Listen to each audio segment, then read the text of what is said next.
हाँ जी, तो बच्चों ये रही हमारी सेक्शन नंबर 6.40 की प्रॉब्लम काफ़ी ईज़ी है। इसमें कह लें बुरे लोगों के बारे में जैसे बात की गई है वो प्रोबेबिलिटी किस तरह से है, थोड़ा-सा इसमें लॉजिक भी है, इसको समझना है आपने गौर से। वो कहता है suppose that it is 9 to 7 against a person A who is now 35 years of age living till. यानी वो कहता है कि 9 से 7% तक चांसेज़ हैं, मतलब कि अगेंस्ट यानी इसके मुखालिफ चांसेज़ हैं कि एक आदमी ए है, यानी कि जिसका नाम ए है, वो क्या है जी 35 सालों से अपनी ज़िंदगी जी रहा है अभी तक। वो कहता है ही इज़ 65 यानी वो 65 ईयर्स ओल्ड है, 65 साल उसकी उम्र है। इसी तरह से एक और बंदा है। अब इसकी बच्चों उसने मुझे प्रोबेबिलिटी दी हुई है, यानी कि ये उसने प्रोबेबिलिटी दी हुई है, एक तरह से मैं आपको समझाता हूँ कैसे, देखो। वो असल में ना अगेंस्ट का लफ़्ज़ इस्तेमाल हुआ ना, इस वजह से आपको ना अभी समझाने में आसानी भी होगी। अगेंस्ट मीन्स वो कहना चाह रहा है कि लिविंग, आगे लिविंग की बात की गई है। मतलब कि अगेंस्ट लिखा हुआ है, इसका मतलब पहले नॉन लिविंग की बात की गई होगी, फिर अलाइव की बात की गई होगी। मीन्स बात ये है मेरी, ये डेथ डेथ के बारे में बताया जा रहा है 9, और ये अपना लिविंग के बारे में बताया जा रहा है, ठीक है।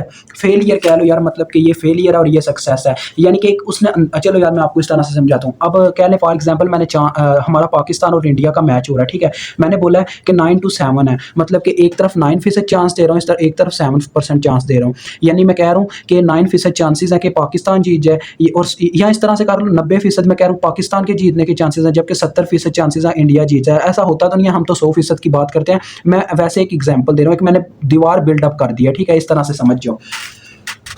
तो यही चीज़ है इसमें बच्चों, अगर मैं इसकी प्रोबेबिलिटी निकालना चाहूँगा ना तो उसका ये फार्मूला होगा, देखो। प्रोबेबिलिटी ऑफ ए पर्सन है तो उसका इवेंट भी ए रख लेंगे, ठीक है। तो इसकी प्रोबेबिलिटी बच्चों इस तरह से निकलेगी, देखिएगा ज़रा गौर से समझिएगा। इसकी प्रोबेबिलिटी आपके पास आएगी, देखें। ऊपर ये जो 2 के बाद वाला वर्ड है ना, ये पहले आ जाएगा और बटे में आ जाएगा इन दोनों का सम, 9 + 7, ये इसकी लाइफ है। 7/16 यानी कि जो आगे आप पढ़ोगे अभी आपको समझ आएगी। पूरा सवाल चले पढ़ लेते हैं, फिर बात करते हैं। वो कहता है फिर एक और आदमी की बात की उसने, 3 टू 2, ये माइनस नहीं है, ये वैसे इसके रजिस्टर पे ऐसा निशान है। 3 टू 2 अगेंस्ट अ पर्सन, यानी कि 3 टू 2% चांसेस है अगेंस्ट अ पर्सन के बी के, जो 45 साल की उम्र जी चुका है और अब उसकी उम्र 75 है। वो कहता है फाइंड करो probability that one of these person. अब देखें बच्चे आर वाली बात आ गई, मतलब इन दोनों बंदों के दरमियान एक रिलेशनशिप है उम्र का। देखो एक 65 साल का, एक 75 साल का, यानी कि इन दोनों के दरमियान सिर्फ 10 साल की उम्र का फर्क है, लेकिन इन्होंने जिंदगी एक साथ बिताई है, यानी कि इन दोनों के दरमियान कोई रिलेशनशिप भी होगा। जब रिलेशनशिप की बात आ जाती है तो हम किसके कि कौन सा, मतलब कि एक बात बनाने के लिए फंक्शन इस्तेमाल करते हैं, यूनियन वाला फार्मूला, ठीक है। तो लिहाजा वो कहता है फाइंड करो probability that one of this person will alive 30 years hence. यानी कि मुझे देखो अब इन दोनों पर्सन में नीचे भी रिलेशन बना रहा है। वो कह रहा है कि मुझे आपने प्रोबेबिलिटी बतानी है कि इन दोनों में से कोई एक आदमी जो है, कौन सा आदमी है जो 30 साल मजीद जिएगा, यानी कि कोई एक, चलो वन ऑफ दीज, उसने ये नहीं बोला कौन सा, उसने बोला कि इनमें से कौन सा आदमी है जो 30 साल और जिएगा, ठीक है। तो मीन्स यानी कि वो इन दोनों के दरमियान एक रिलेशनशिप, एक बिल्डअप बना रहा है। तो लिहाजा ये दोनों रिलेशनशिप में आ गए, तो फिर फार्मूला यही इस्तेमाल होगा, यूनियन वाला। वो मैं बाद में नीचे लिखता हूँ। अब बच्चों ज़रा इसकी बात समझिएगा, पता है क्या बात है। उसने बात की है क्या जी 30 साल मजीद, तो ये उसने आगे ना 30 साल मजीद जीने की एक परसेंटेज बताई हुई है इसके अंदर, ठीक है। तो लिहाजा वो कहता है कि 2% सक्सेस के हैं और 3% हमारे पास फेलियर के हैं, मतलब ये काम होने के। यानी कि देखो इसके ज़्यादा फीसद चांसेस हैं जीने के, क्योंकि यानी कि ये 30 साल ज़्यादा जिए, क्योंकि ये इसकी उम्र भी कम है। और देखो इसने हिसाब क्या लगाया, 7 साल इसके सक्सेस, यानी कि 7 कह लो 7% चांसेस हैं ये जिए, और 9% चांसेस है क्या पता ये ना जिए, ठीक है।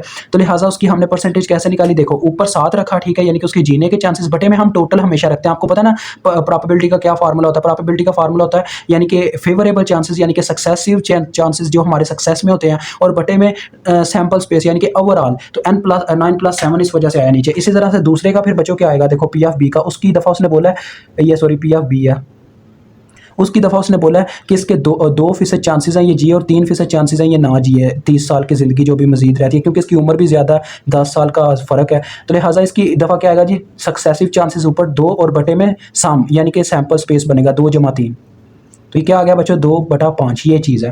तो देखिए अब हम क्या करना चाहते हैं, मैंने आपको बोला प्रोबेबिलिटी निकालनी है, तो इन दोनों के दरमियान एक रिलेशन बना के उन्होंने प्रोबेबिलिटी पूछा, तो उस केस में हम हमेशा यूनियन, यानी ये एक दूसरे पे डिपेंड कर रहे हैं दोनों। कोई पता नहीं है ये ज़्यादा साल जिए और क्या पता ये ज़्यादा साल जिए, और एक ये भी इनमें था कि ये दोनों आपस में, मतलब इन दोनों के दरमियान कोई रिलेशन वैसे भी होगा, क्योंकि दोनों के दरमियान सिर्फ 10 साल की उम्र का फ़र्क है, ज़िंदगी में कभी ना कभी तो एक दूसरे से मिले होंगे ना, ये भी रिलेशन बिल्ड करता है। तो इसका फार्मूला क्या था बच्चों, इसका फार्मूला था P of A plus P of B minus P of A intersection B, ये फार्मूला था। अब आप इसमें वैल्यूज़ पुट कर दें, पी ऑफ ए कितनी है 7/16, पी ऑफ बी कितनी है 2/5, minus P of B A intersection B का फार्मूला क्या होता है जी, इन दोनों का मल्टीप्लाई, यानी कि P of A multiply P of B, यानी probability of A multiply probability of B. तो मैं वैल्यूज़ ही डायरेक्ट पुट करता हूँ, probability of A multiply by probability of B, वो कितनी है 2/5, तो ये मल्टीप्लाई भी हो गए, तो इसको कैलकुलेट कर लें और आपका आंसर अभी आ गया। बस ये क्वेश्चन सॉल्व। बस देखें थोड़ा सा घुमा देते हैं बंदे को, और कोई इसमें बच्चों इतना हाथ को नहीं होता कंसेप्ट। 2/5 माइनस इसमें से क्या होगा जी, 14/80 बन जाएगा ये। तो ये बच्चों आपका आ गया 53/80। ठीक है जी, तो ये आपका क्वेश्चन सॉल्व है। मुझे उम्मीद आपको समझ आ गई होगी।